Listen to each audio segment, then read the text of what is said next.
It's finally the holiday season, and it's nice and cold out.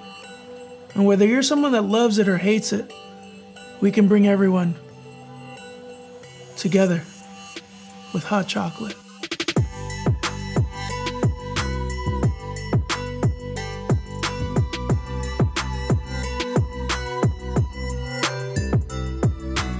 There are many ways of making hot chocolate, but a packet mix with water? No. Making a legit hot chocolate takes about 10 minutes with the right ingredients, and you'll be rewarded with a cup of warm, silky goodness. What, Bobby? No, sir, you can't have hot chocolate, because you're a dog.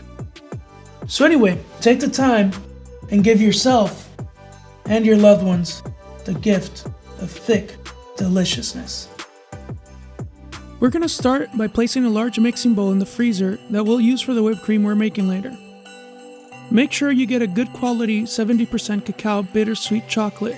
Remember, this recipe is all about the quality of the ingredients. Shave the chocolate finely, and this will help it melt a lot quicker, and it just looks beautiful.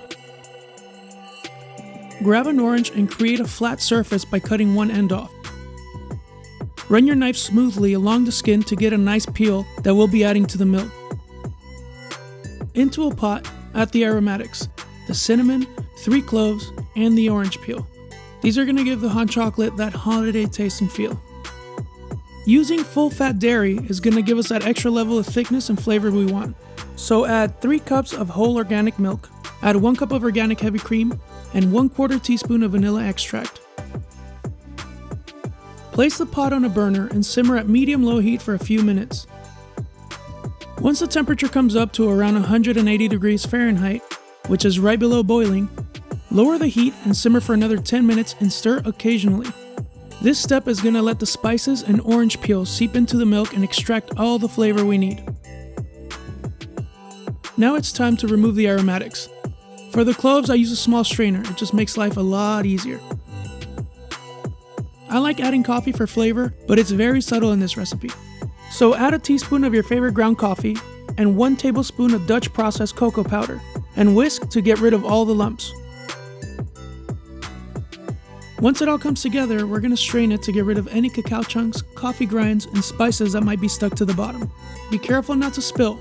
I never do, as you can see. Clean the pot because there might be some things still stuck to the bottom, and then add the strained milk back in. Now we can add our shaved chocolate. Mix it for a minute or so to make sure it melts. Then add half a cup of sugar and a pinch of salt because even though it's hot chocolate, you still gotta season your shit. Now we'll make the cornstarch slurry to thicken up the hot chocolate. We're gonna mix the cornstarch with cold milk. We want it to be smooth so that when we whisk, it gets fully incorporated. Remember that the cornstarch is going in raw, so drizzle it in and whisk on the burner on medium heat.